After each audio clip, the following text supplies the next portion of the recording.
Hello, welcome to HBM's Crypto Corner for Wednesday, May 22nd, 2024. We have quite a few things to talk about, so let's get started. First of all, is an alleged audio recording of Bob Gimlin claiming that he has now fessed up. The PG film was a hoax, and we did it. Now take a listen to this. And just see if this even sounds right to you. Russ promised me you won't release my confession until after me and Judy pass. I know it's going to upset a lot of people when they learn that we faked that video. Russ, I want to thank you for helping me do this. People deserve to know the truth.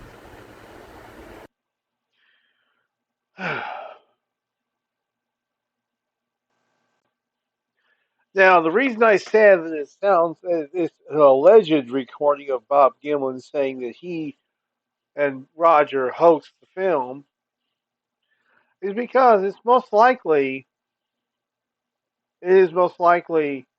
AI. Now, see, this is what happens when you have this AI going on.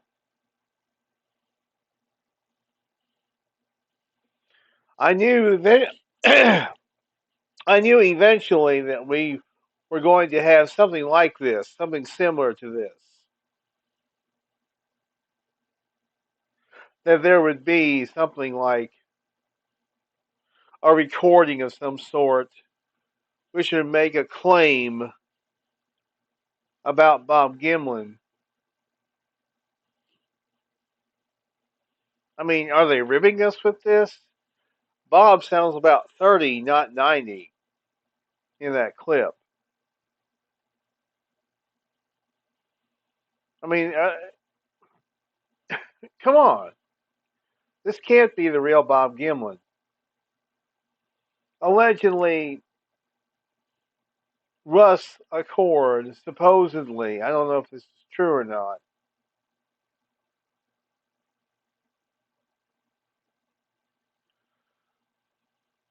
a few years ago recorded Bob saying something, but it wasn't a confession. I don't know. This is ridiculous to me.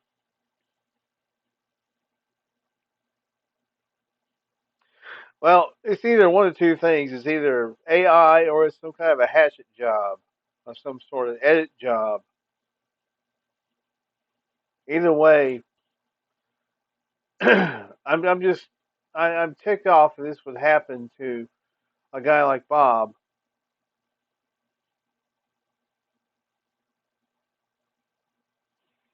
And I just hope this doesn't have any further implications for him.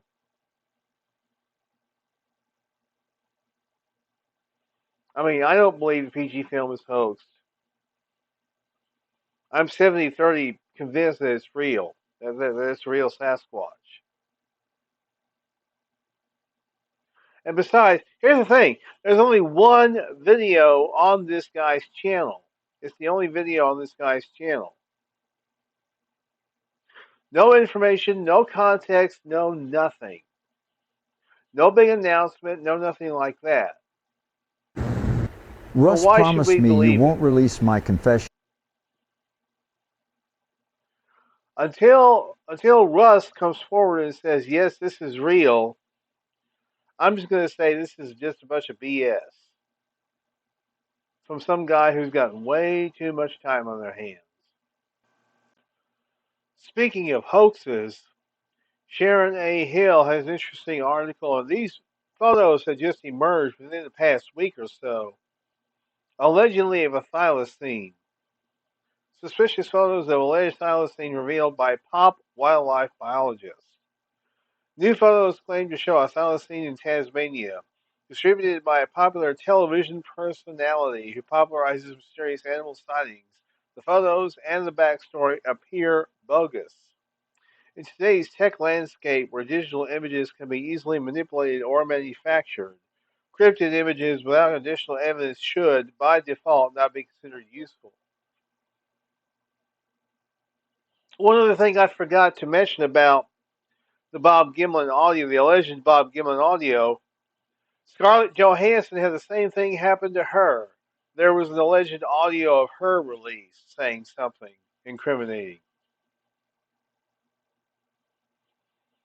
That just happened.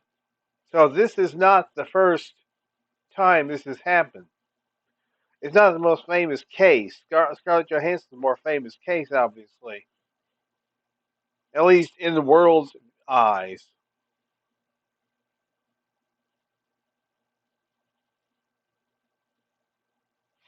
But anyway, that's that. Now let's check this video out. I have photographic proof that the thylacine is still alive. At least that's the email that I got from this guy named Henry just last week that we'll be digging into here shortly. This happens all the time. I get dozens of emails per week from someone saying they have evidence of a black panther, ivory-billed woodpecker, eastern mountain Okay, lion, why is this you guy name it. talking? And it's Why doesn't always he either a case of just say, mistaken "Hey, I've identity got for the wrong something. I've got these species or photos." outright fraud. In this video, I'm going to take you through vetting one of these scenarios, a very compelling one that may indeed actually There's be one of them. legit. But first, let me explain what happened. About a week ago, a kid named Henry reached out, and Henry tells me that his buddy Zach and Zach's dad were on a road trip through Tasmania when they pulled over to help an injured dog that ends up being a thylacine. Now, this story all seems like nonsense, except there are incredible photos that I'm going to show you guys here in a moment that my team and I are really having a hard time poking holes in that look really, really good. However, there are some major red flags. First of all, the guy's kind of odd, as you'll see. He doesn't want to be interviewed, he wants to cover up his face, and it was a whole Okay, I don't want to play anymore. You got the gist of it. Basically, that's some of the photos. The video interview is long and somewhat annoying to watch because the witness isn't very helpful and also keeps his face hidden. Gallant doesn't know what to think because he sees some problems in the story and the photos. While mentioning the inconsistencies, he still desperately wants to believe and also benefits from the hype this could generate. Many people want to believe the thylacine is still existing out there. On May 14, 2024, TV wildlife biologist Forrest Galante posted a YouTube video showing a Zoom discussion with a guy from Minneapolis who claims he and his dad came upon what they thought was a dog on the side of the road at night in Tasmania. They stopped to help and took photos when they realized it wasn't a dog. The photos he provided appear to show a thylacine which has been extinct for decades. Galante interviewed the witness Zach and revealed the photos said to have been taken in mid-April at an undisclosed location near Upper Stowport.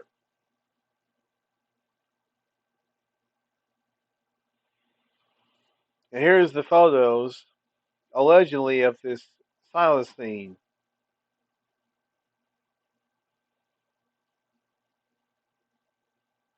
Here's some more photos.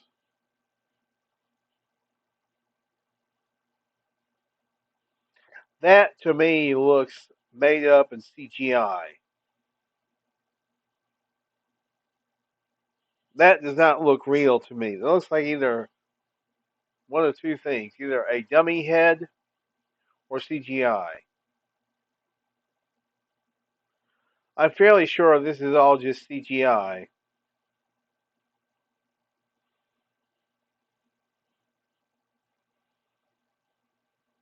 That's just how I look at it.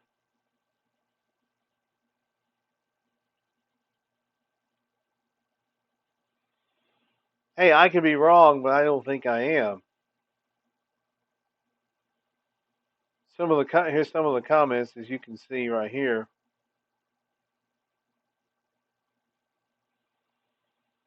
Wonder what kind of hate I'm going to get for this.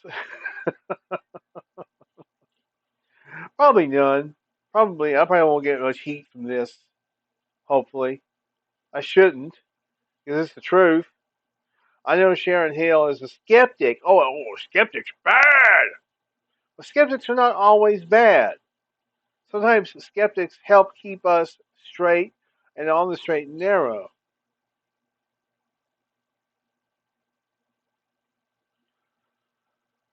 I And when they look into cases like this, that can be helpful. So I wouldn't necessarily say that all skeptics are bad. They're not. Not all of them are bad. I mean, yeah, there's skeptics. There are skeptics out there, but I think the vast majority of skeptics are not that. They're not cynics either. And Sharon Hill did a good thing for once with this case. Now, here's something interesting. Fifth graders three-peat on Sasquatch protections. Bigfoot Refuge now spans most of the Olympic Peninsula, thanks to Hoquiam students. The Daily World Andre Andrews' fifth grade class at Lincoln Elementary in Hoquiam poses for a photo on May 2nd. The class recently lobbied Mason County commissioners to adopt a resolution declaring protections for Bigfoot. For the third year in a row, a class of fifth graders in Hoquiam has secured legal protections for Sasquatch. Thanks to the lobbying efforts of Andre Andrews' fifth grade class at Lincoln Elementary, a refuge for the big hairy ape now spans across most of the Olympic Peninsula, with only Jefferson County left to follow suit, and a proposition there is already in the works. In April, Mason County became the third local jurisdiction in the last 3 years to be persuaded by a letter from Andrews' class convincing the commission to adopt county-wide Bigfoot protections. Last year's class secured protections in Clallam County, while the 2022 class passed a resolution in Grays Harbor County. Interesting. Now, I think the only caveat is we're talking about protecting something that's essentially it's like protecting leprechauns. It's like protecting unicorns.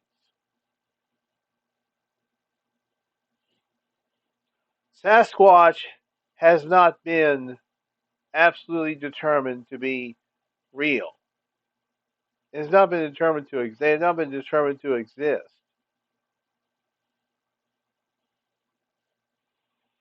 My only caution with this is they shouldn't put the cart before the horse with this.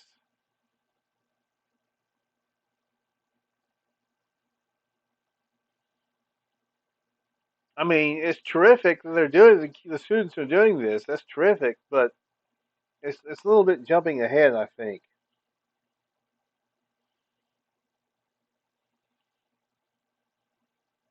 Of course, they go into 1969, the Skamania County Law, and Whatcom County, 1991, 2018 bill in the Washington State Legislature proposed to designate Sasquatch as the official state cryptid, but was never passed.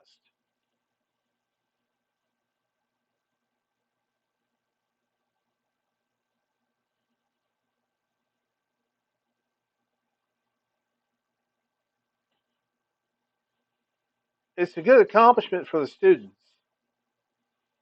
but I would encourage them not to jump ahead too far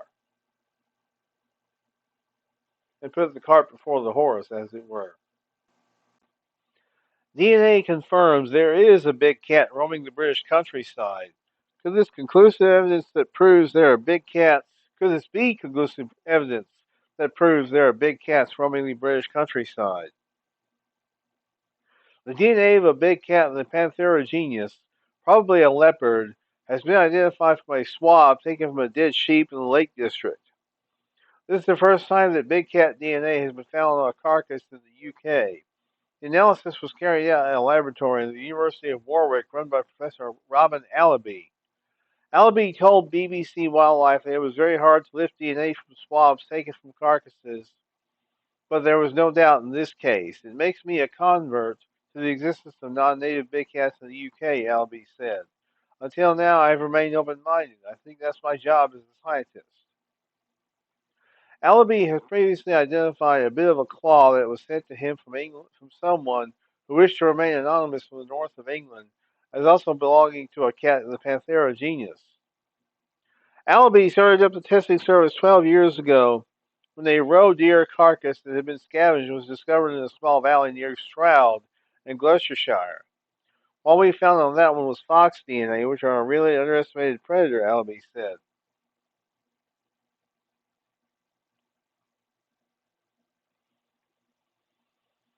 So now we have confirmation that yes, there are large predatory cats in the UK.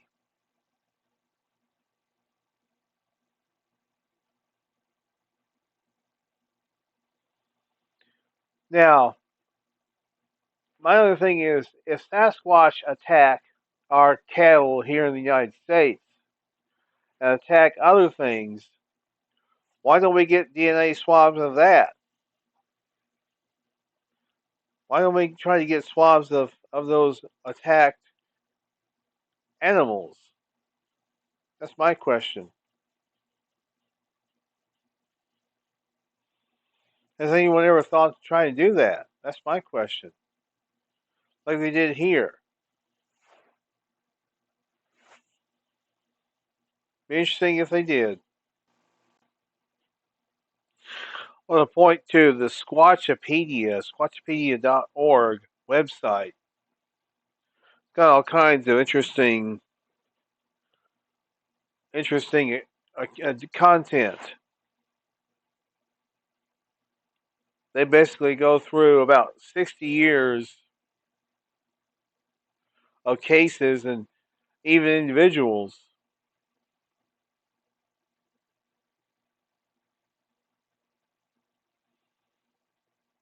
There's several pages. There's not just one page here. There's several pages on the Squatchopedia page.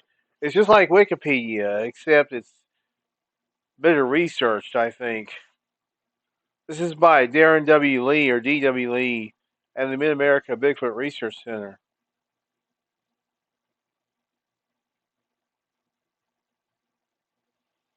Pretty cool stuff here, I have to say. It's really good stuff. A lot of content. Strange reality, folklore, and fantastic creatures. Wild men of China. This is a sculpture of highly civilized wild men in Shinongjia at the Science and Technology Museum there.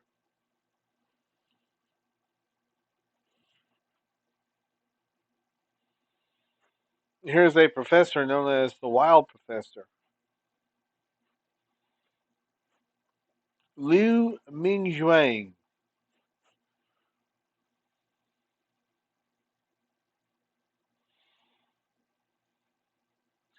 He apparently had sightings more than once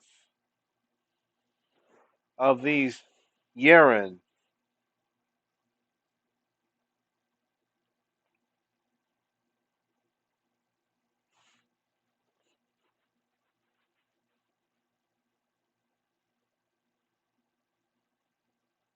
I'm going to check out the pictures. Here's some supposed footprints of the Yeren and leftover nutshells from when they cracked them open. Guizhou province at Moon Mountain, somewhere named Moon Mountain.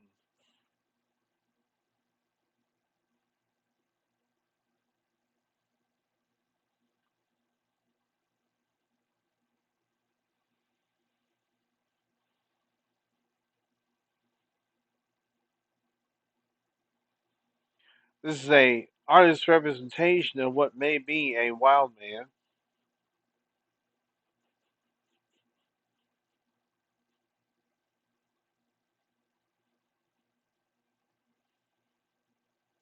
It's basically a pretty long article about Chinese wild men.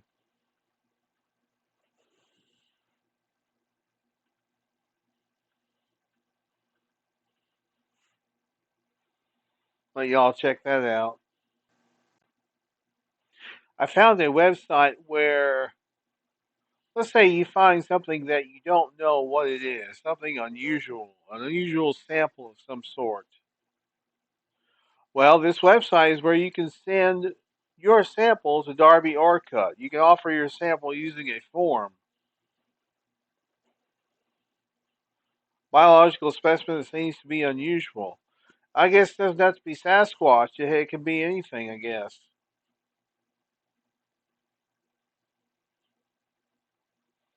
I think that Dr. Orcutt prefers Sasquatch or alleged Sasquatch samples.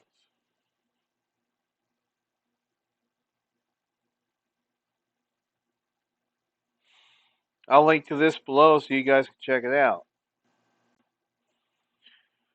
Here's an article about Gregory Forth between ape and human. Anthropologists on the trail of a hidden hominoid. So for those who say, well, scientists aren't taking it seriously, well, this scientist is. Dr. Forth is. Anthropologists on the trail of a hidden hominoid. This is an excellent book, by the way. I read this book about 2 years ago. Really liked it. Managed to reread it, too.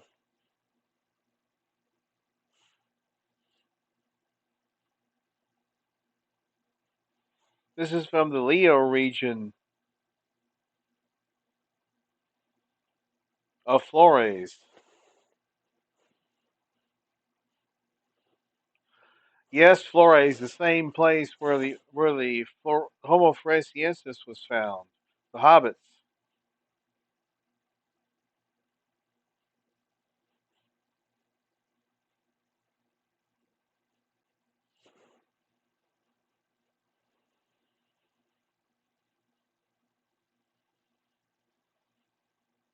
Here's some photos. I believe these photos are in the book.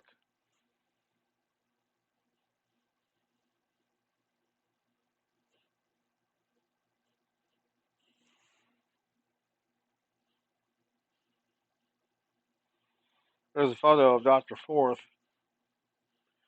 Gregory Forth received his doctorate at Oxford and was a professor of anthropology at the University of Alberta for more than 3 decades. He is a fellow of the Royal Society of Canada and is the author of more than 100 scholarly papers and several academic books. This is his first book for a general audience.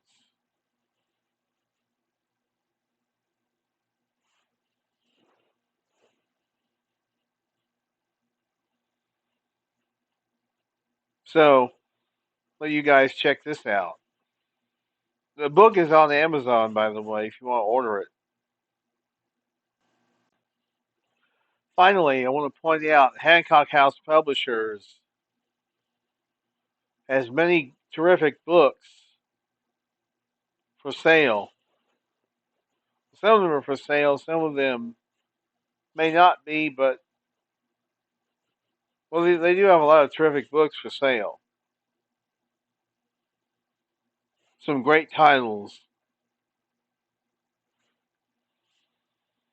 I'll include the link to that below so you guys can check it out. And that's going to do it for this week. We want to thank you very much for tuning in. You guys are the heart of the show. I always say that, but I always mean it. And I'll continue to do this as long as you guys want me to. And hey, until 2 weeks from now, y'all be good or be good at it. It's HBM's Crypto Corner.